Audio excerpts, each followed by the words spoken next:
Hey guys, welcome back. Another edition of the Detour Live. We're coming at a different time because we've got a transfer.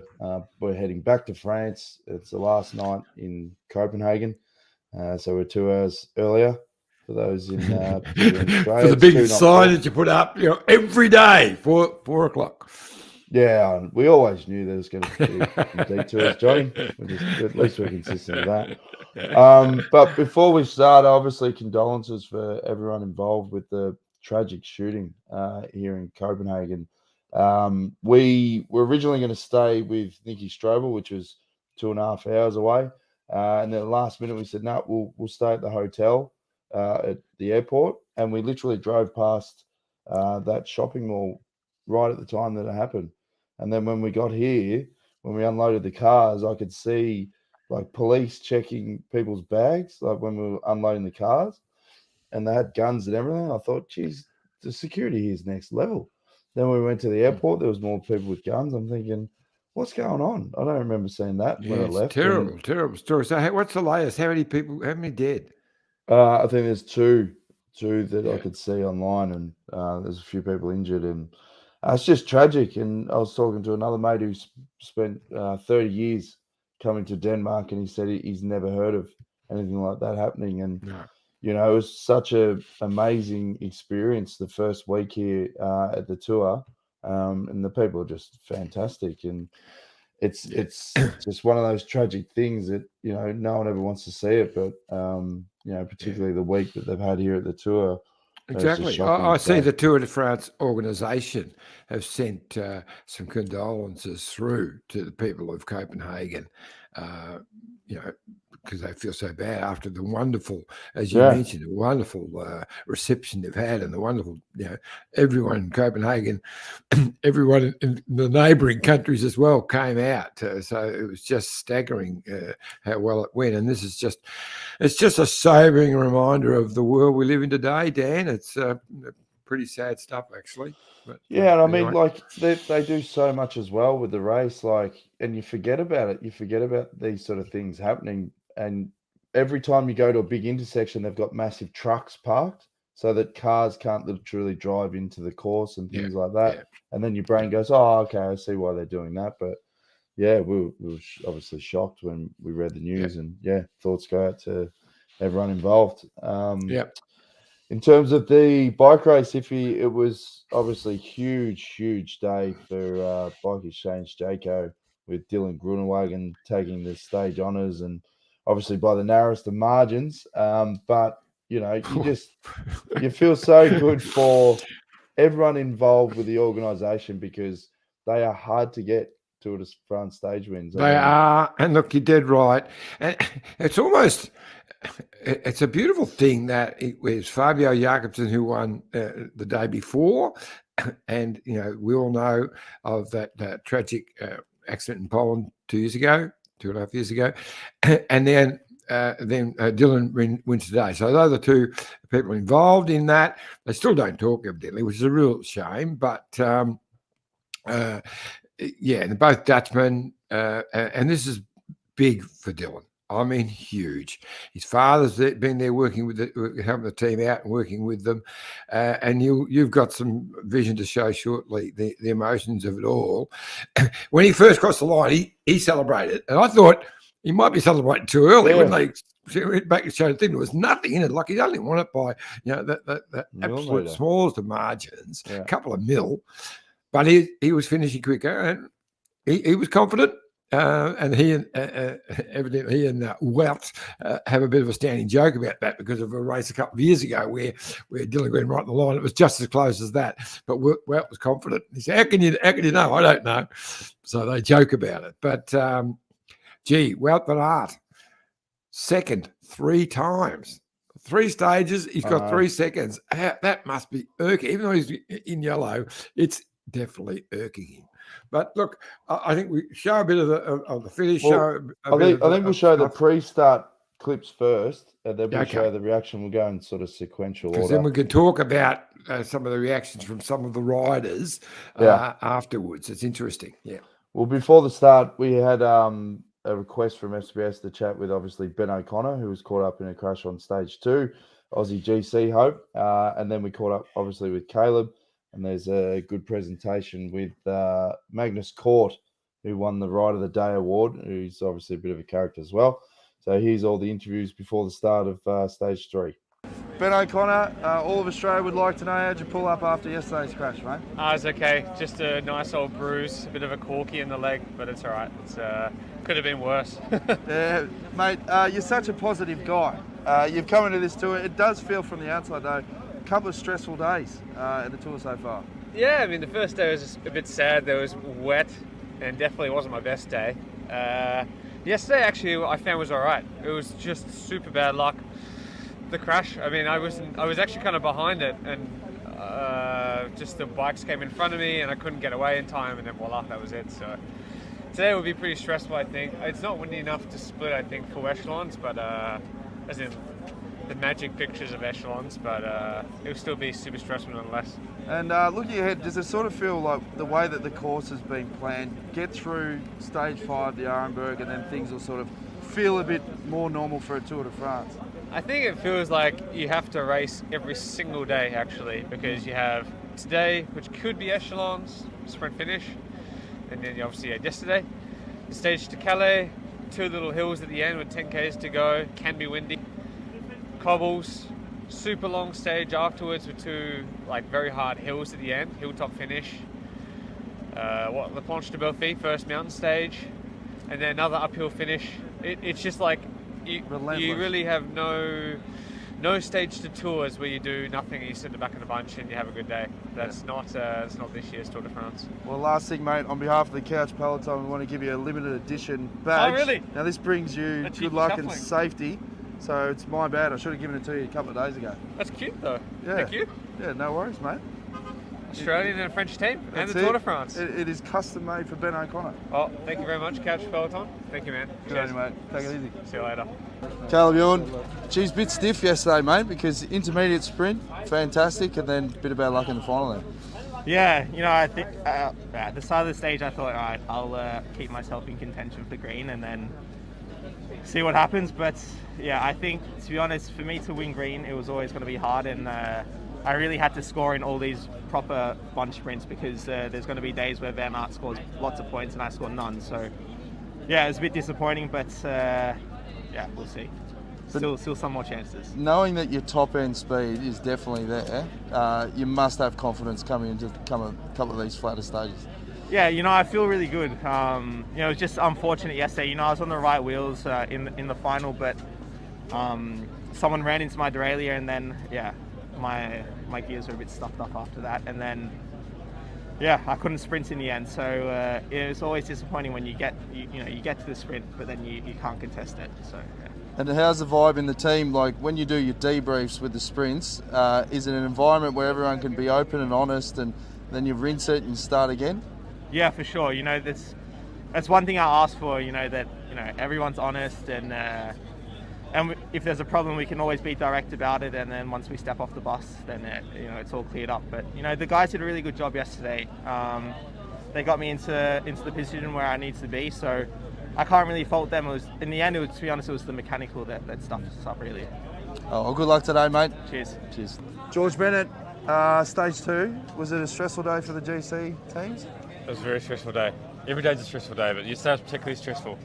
Yeah, was that the winds, crashes? Just the threat of wind. It's the threat of wind that's more stressful. So everyone has to be at the front because there might be wind and there might be crashes. So you have to be in front of the crashes, which means there's more crashes. You know what I mean? Because it's like self-perpetuating cycle where it's just sort of a death spiral where everyone's trying to be in front of the crashes, which causes more crashes, and then inevitably we were in the crashes. And then today crashed, so that's stressful. Did Today? he crash? No, he got held up. Oh, not today. No, today, Pogacar. Oh, yeah, okay. Yeah. Right. No. Yeah. So what's the plan today, George? Like I said, be in front of the crashes and, yeah, avoid the other crashes. Yeah. But nothing much more elaborate than that, really. Yeah, and you're looking forward to a rest day tomorrow? Can't wait. Yeah, what are you going to do? Wow. Netflix? PG show, isn't it? No. Yeah, Netflix and chill. Oh, mate. Enjoy. Right. Thanks, boys. Magnus Cort, congratulations, bro. Yeah. You've won the Couch Peloton Ride of the Day. Nice. How does that make you feel, mate? Oh, great. Yeah, I love the kangaroos. Yeah? Yeah. Now, how long did you plan what you did yesterday? I've had it on my mind for a little while, and I asked our DSs when we first came to Køge, the hotel, a few days before, if I was allowed to go out there, and yeah, they had a thing about it and said that I could go, and I think now they're really happy that they allowed me. Now, the attention, Maggie, what a transformation. 2016, we tried to get you a date at the Vuelta. We got donuts. Now you got thousands of people screaming your name, mate. Yeah, it is. I mean, as a Danish rider, it doesn't get bigger than riding around on Danish soil, obviously, and being in the breakaway and taking the mountain jersey yesterday. That was unbelievable. How long do you think you can hold the jersey for, Maggie? Yeah, hopefully a week. But yeah, already today it's another challenge. I can lose it today. So yeah, game on again. Good luck, mate. All the best. Thank you. Jeez, game on again for Maggie. He goes out and smashes it. Like that was. I'm loving your grabs, but the one with George Bennett, that to me, that's a bit of who's on first. Today. You mean today? Oh, you mean today? And then the next question you ask him, what's happening today? So I thought, that was just classic. But it was a fantastic ride by Magnus Cort. I mean, that was just a pleasure to watch when he was winding the crowd up and getting maximum points, and the Danish fans just mopped it up. Wow, that was just the entree into what happened last night. He did it on his own. Yeah. One of the next three. So, yeah, amazing stuff. And the crowd were just loving him. So he's been a top bike rider for a long time, and he's known in Denmark. But his actual notoriety, popularity has just gone through the roof. It is through the roof. Like, we were watching the coverage live, and it was all Magnus Cort. So I might have to check in with Chris Juhl Jensen and see how he's going with all of that, because there might be a bit of underlying. Yeah. Well, you can see he's been on the front of the main chasing peloton all the time, but probably going, that bloody Danish bastard out there. I know. I just want to check in and see that he's doing okay. What we might do, we'll take a quick drinks break, and then we've got all the reaction post Dylan Groenewegen's win. Some fantastic content done by Sammy and the Green Edge team. So stay tuned. Look at this bike. You think it's just a bike, right? But it's not. It's a bike 374 people are looking at. This guy, this girl, them, all looking at it. People from here, there, and wherever this is. People that are looking for a bike.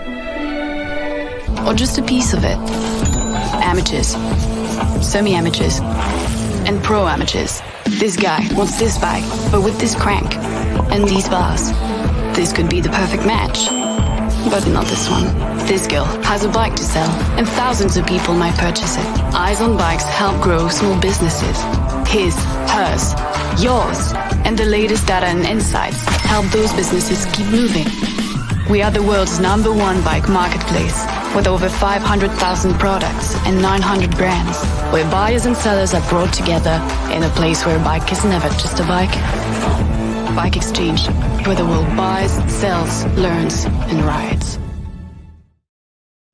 Great stuff. Thanks again, Bike Exchange. Head over to bikeexchange.com.au for all your bike needs, John. Yes, bikes, bits of bikes, anywhere in the world.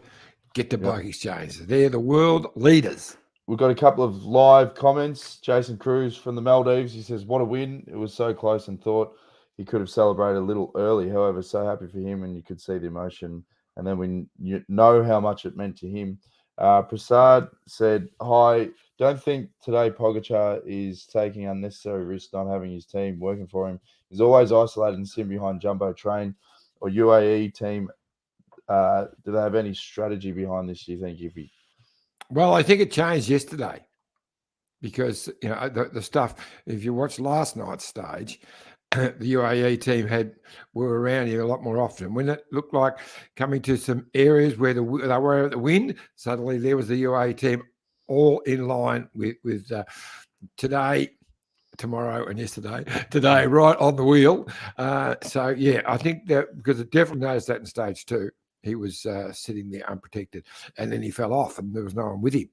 Luckily, it was just inside the 3K. So, I think that has been well noted by the team. Jace also says Wood Van Aert deviated. Should there have been a relegation, Johnny? Well, I was going to talk about all of that. We should talk about it in a minute. I think we should look at the finale and look at some of the interviews, and I'll give you my opinion. Okay. Well, here's the video from the Green Edge team with the reaction after the finish. I don't know what happened the last K.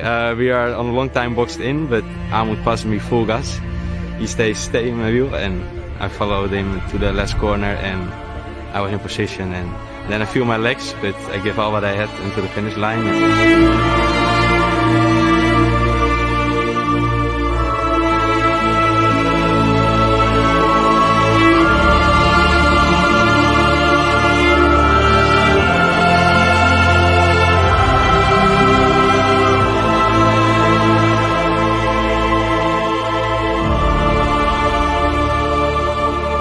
Unbelievable. We were quite in a bad position, just stuck in, blocked in. Then we made the call to go on the right, and Amund really brought him to the corner on a really good posse, and then we were just waiting for the result. Amazing.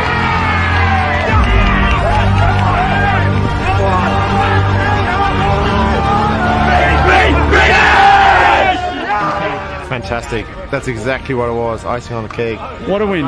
What a win. I'm happy for the team, and also I'm really, really happy for Dylan. The boys, they had a plan. Unfortunately, it didn't work yesterday, but they stuck to it today, and the persistence, and the rest is history. It was incredible. It was definitely something that we needed, but even more so Dylan needed. The guys did not flinch an eyelid and gave 110% commitment today. And Dylan really did finish off an incredible job from his teammates, and so happy for Dylan that he's been able to win and prove to the world that he is one of the fastest sprinters in the world.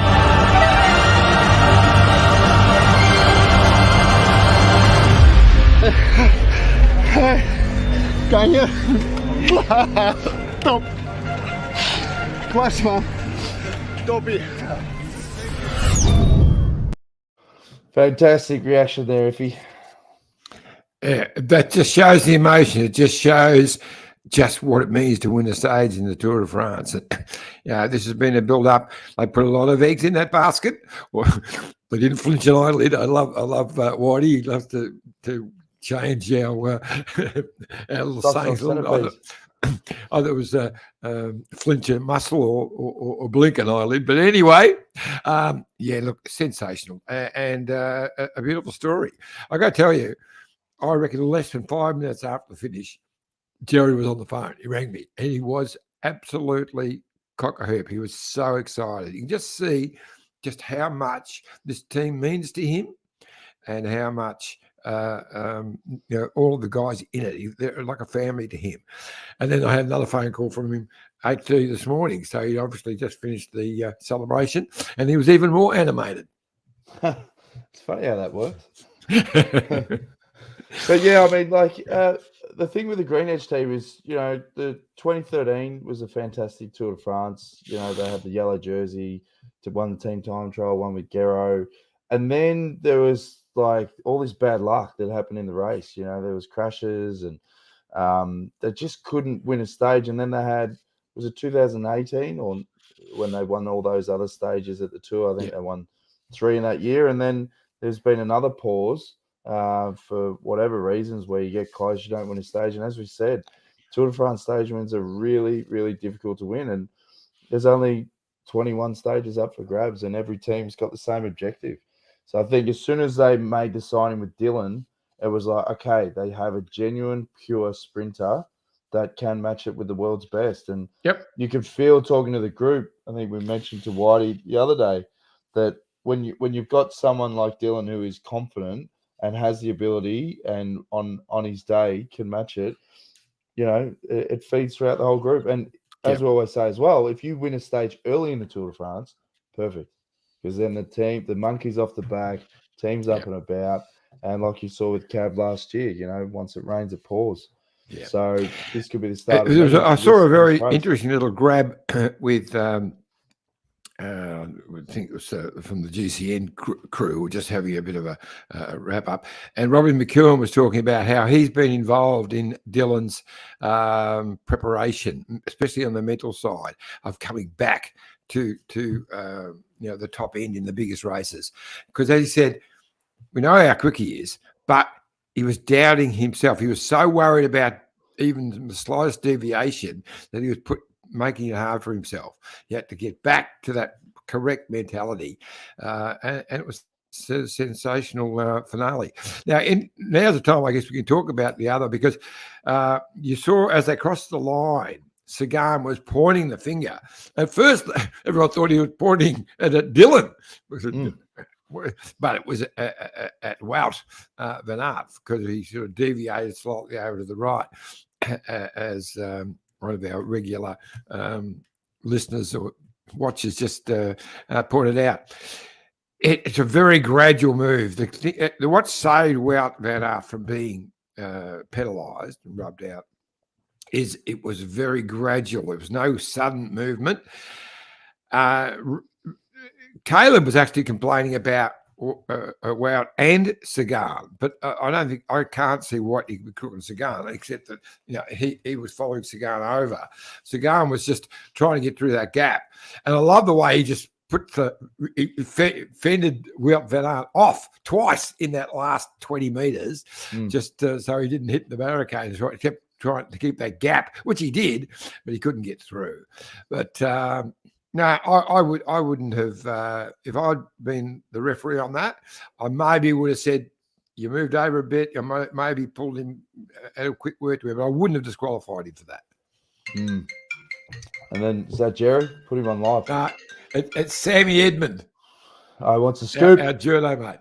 Yeah, yep. we should talk to him. Original Detour podcast. Yes, he did do a podcast with you. Yeah, he did it with you at the tour. He did. No, he travelled with you one time, and he did the original Detour podcast with me. Yeah, the three domestiques, and he's probably listening to this now. Sammy, g'day, Sammy. We're live doing the podcast, mate. Wish you were here. You got him on. No, we'll talk to you after. See you, bud. Yeah, we've got a live comment from Dave. He says, you're absolutely killing it with the grabs, DJ. Much better than the usual cookie cutter responses from the riders.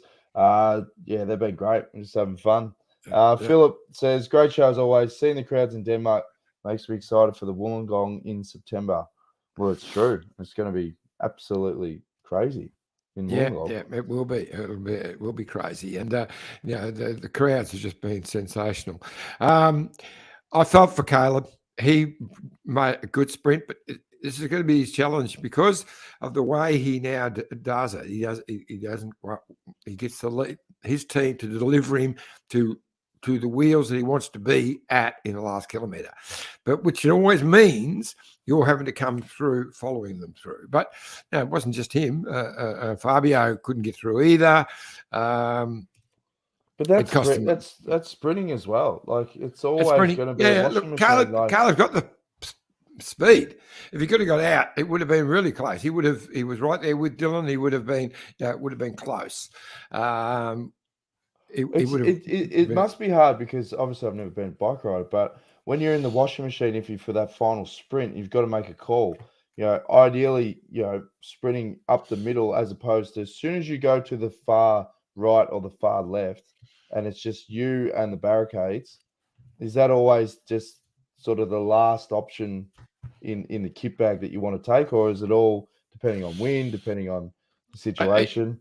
Exactly. It's so much of a situation. I mean, you get delivered to the right spot. He was in the right spot at the right time. Maybe he needed to go right instead of left.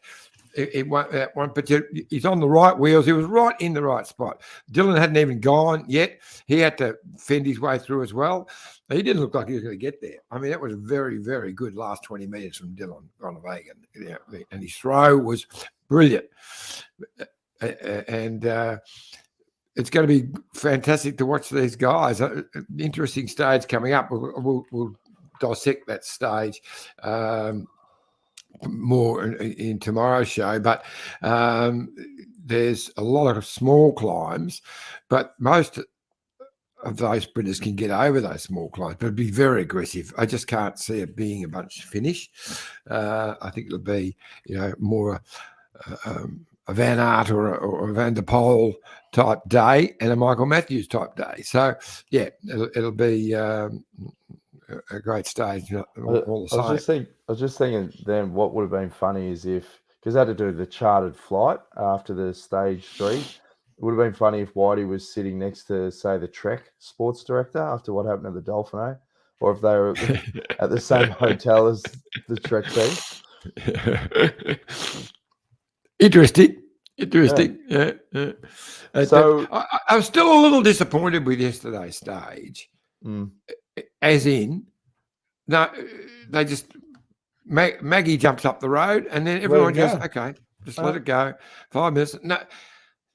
This is not how the Grand Tours have been raced over the last few years. It's been, 50k an hour for the hour while everyone tries to get up the road. It's almost like scrap your way to get in that breakaway, and then it's even more so to have it stick. Yeah, I think you'll find it'll be a little bit different tomorrow. Well, as we said to Ben, I think it definitely has felt more nervous. The start of the tour, and I don't know if that is a build up because, as Ben said, every day there's no easy days at the tour, but that Arenberg stage, I mean, that's one that would be playing on the back of the riders' minds, particularly GC guys that you're not going to win. Yeah, the look, tour, I think as we say, but day 2 they're worrying about the bridge and the wind, and so they're all looking for, okay, I'll let that small break go. But yesterday, I was even more disappointed that no one jumped the rope. Great for to see Maggie out there making it so special, but he needed people to get out there and join him. Chris Jensen should have gone. I know they need him for the sprint, but a couple of Danes. Yes, but no, he had his job to do, and he's doing them well. I mean, I was impressed with the Norwegian, with the other Janssen, which is the correct way to say it is Amund Grøndal Janssen. Yeah. But he was very good in that finale. Yeah. All right. Well, the next episode, we're not going to have really any fresh content because we've got a transfer day today and it's rest day for the riders and they've got the team bubbles. So what we might try and do is a bit of a live show from the start. So I'll put the headphones in. I should have a Wi-Fi dongle. And if we've got really good Wi-Fi, we're going to go live from the start. So you can tune in, you can comment, we can talk to riders and so forth at the bus. We'll do something that we haven't really done before. Talk to White. He said it'd be great if we could get Dylan. Yep. And we'll have a play with it. So you present your kangaroo. Who are you presenting your kangaroo to? It looks like Dylan's won the poll. I reckon you give it to Dylan because you can't give it to Maggie. He's already got one the day before. So that's right. I'll talk to Maggie anyway. I'll wind him up again. Yeah. So we should have some fun. All right. We'll stay tuned for that, guys. Remember, tell your mates, youtube.com/Detour Podcast. Like, share, subscribe. We'll be back again soon for another episode of the Detour. See you, Iffy. So, what time? You don't know what time because you'll be there. It's got a surprise time. I've learned from today's show, mate. So, Linda says Dylan deserves a kangaroo, Ugg boots, and a Hills hoist. And Eddie Matthews, love the emotions after Dylan Groenewegen's win. Great show as usual. Good on you, Eddie.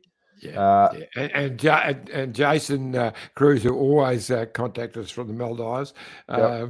Apologies, Jason. I'll send you an email soon. I'm trying to organise a training bike for him. So I thought I had one, but it didn't eventuate. So I'm working on it. So I haven't forgotten you, mate.